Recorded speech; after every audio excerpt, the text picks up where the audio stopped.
जय भीम।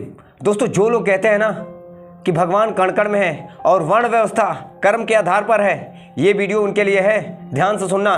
तुम्हारे ब्रह्म सूत्र में लिखा है 1338 में शंकराचार्य लिखता है, क्या लिखता है? ध्यान से सुनना। शूद्र को ना तो वेद सुनने का अधिकार है, ना उसे पढ़ने का अधिकार है, और ना ही उसका अर्थ समझने का अधिकार है, और ना ही उसके द्वारा यज्ञ कराने का अधिकार है। यदि शूद्र वेद पढ़ने वालों के पास जाकर बैठकर उस वेद को सुन लेता है तो उसके कानों में शीशा पिघलाकर डाल दिया जाएगा या लाख पिघलाकर डाल दिया जाता था। वेद का उच्चारण करने पर इसकी जिह्वा काट देनी चाहिए। देखिए लिखा है। और यदि वेद सुनकर कंठस्थ कर लेता है, अपने अंदर रख लेता है, तो उसके शरीर को चीर फाड़ देना चाहिए। ये आपके शंकराचार्य देखिए यहाँ पर लिखते हैं, नीचे देखिए। और लिखते हैं शूद्रों को ना तो ज्ञान देने का अधिकार है। ऐसे थे।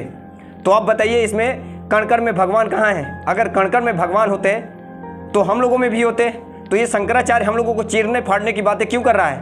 कान में राड और लाख पिघलाकर डालने, शीशे की पिघलाकर डालने की बात क्यों कर रहा है? मंत्र सुन लेने पर जिह्वा काटने की बात क्यों कर रहा है? अगर कण-कण में भगवान है तो भगवान क्या कह रहा है कि कण-कण में है तो हमारा ये सुनना है तो इसका जिह्वा काट लो।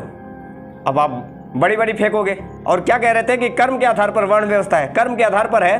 तो उस समय डॉक्टर बी आर अम्बेडकर इतना विद्वान कोई था नहीं, उनको कर्म के आधार पर नहीं तुम लोगों ने उनको उच्च मान लिया, बल्कि तुम लोगों सभी से ज़्यादा विद्वान, विश्व का विद्वान, तुम्हारे भारत का विद्वान सबसे ज़्यादा व्यक्ति वही थे। उनको नहीं कहा। ये तो संविधान लागू होने के बाद से तुम लोग इतना ताड़ मटोड़ करने लगे और सबको कर्म के आधार पर बता रहे हो। अगर हम 4 भाई हैं तो चारों भाई में से एक डॉक्टर बन जाता है, एक IAS, एक PCS और एक मजदूरी कर रहा है, तो नीचे वाला शूद्र हो गया।